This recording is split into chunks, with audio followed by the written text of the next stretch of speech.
80% of the market is psychology. Investors whose actions are dominated by their emotions are most likely to get into trouble. That's what Adam Smith wrote in The Money Game. And it's true, there are all sorts of psychological biases that can threaten your long-term investment success. We're our own worst enemy in investing, as we suffer from mental flaws such as overconfidence, group thinking, loss aversion, or anchoring, to name just a few examples here. And thus, remaining unemotional and disciplined is of utmost importance for investors in order to make good and rationally defensible investment decisions. So what I will do in this video is, I will present 5 practical techniques that can mitigate the effects of biases on your decision making. And so without further ado, let's get started.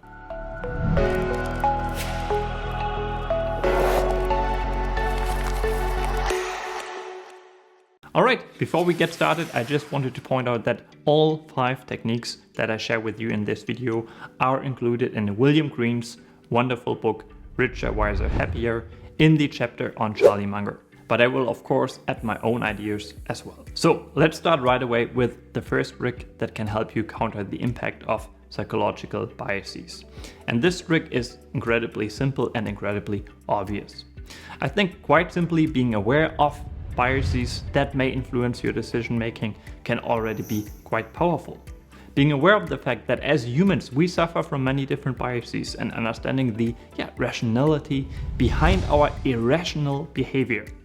This can absolutely start reducing the impact of biases on your decision making. In one of my last videos, for instance, I addressed the anchoring bias and how past stock prices can skew our decision making and cause very expensive investing mistakes that we will then eventually regret. But if you are aware of anchoring bias, for example, you are obviously less likely to place too much emphasis on past stock prices, or ideally you ignore past stock prices altogether when determining whether a stock is cheap or not. Recognizing that we are all subject to biases is a good start, but that knowledge doesn't protect you fully against your unconsciousness. So another practical tip to mitigate the effect of psychological biases is to find an investing sparring partner. The term sparring partner originally comes from the world of boxing. It is a form of sports coaching similar to a competition, but with less specific rules to prevent injuries as far as possible. Now, if you transfer this concept to the world of investing, well, then a sparring partner is someone who you can discuss your investing ideas with, a person that you can have serious but friendly arguments with, and someone who isn't afraid of articulating a different view, of disagreeing with you. Now, if you are like me, you probably don't have too many people in your social circle that are as excited about investing as you are, which can make it hard to find an investing sparring partner. I know that in some cities there are regular meetups, maybe once a month, where investors meet and maybe one person has to present his or her best investment idea in the form of a PowerPoint presentation. But again, that such a meetup might not exist in the area where you live. But luckily, as we are living in the digital age, you can also find a sparring partner online. For example, you may benefit from Twitter here. Before you buy a stock, first try to get into a conversation with the most bearish investor on Twitter, or schedule a conversation on Discord or Zoom. And I can guarantee you that paying attention to what investors with an opposite view have to say can be immensely valuable. Okay, the next tip is from hedge fund manager Ken Stein. He recommends to be aware of the emotional state you are in when analyzing businesses, and especially when making investment decisions. More specifically, he shares 2 tips.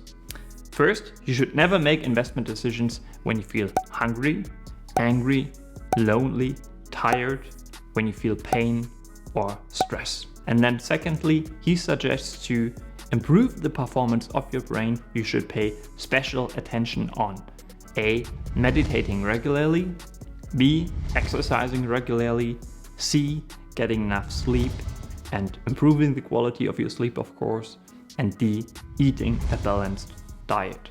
According to William Green, The optimal time to adopt these healthy habits isn't when we are in the throes of chaos, but in advance. Alright, the fourth practical suggestion that I want to share with you in this video is a mental model by Charlie Munger, and it's the idea of inversion. According to the Merriam-Webster dictionary, inversion describes a reversal of position, order, form, or relationship. So what I would suggest is to constantly and actively try to find disconfirming evidence. In a way, you want to play devil's advocate and ask yourself, under what circumstances am I wrong?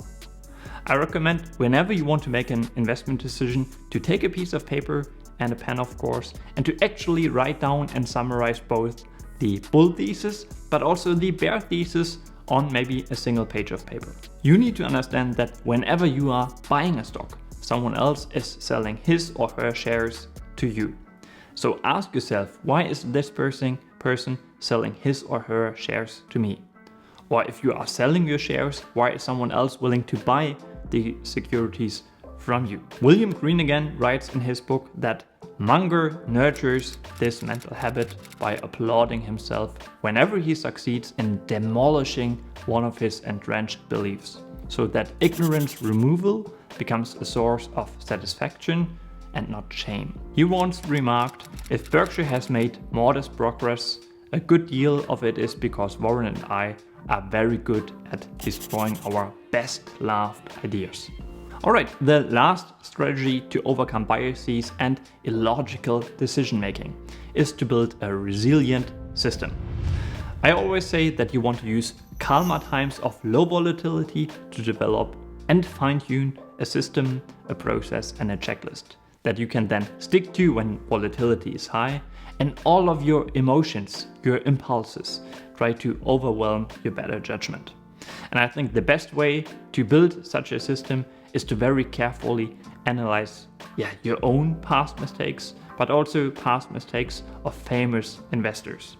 And based on these mistakes, you want to develop questions that you can then integrate into a checklist. For the sake of this video, I have actually counted the number of questions that I have on my checklist and that I have to answer before making any investment decisions. Just like a pilot has to go through his or her checklist before taking off with an airplane with around 200 passengers on board, I have to answer all of these questions, and in total I've categorized these questions into 7 different buckets. I have to go through 81 different questions. And basically this system, this set of rules that I have developed and that I have to follow regardless of my emotion, my emotional state, well, this helps me to make more rational decisions. Now, if you want to learn more about psychological biases, I suggest you start by learning more about the aforementioned anchoring bias. You can best do this by watching the following video next. Take care.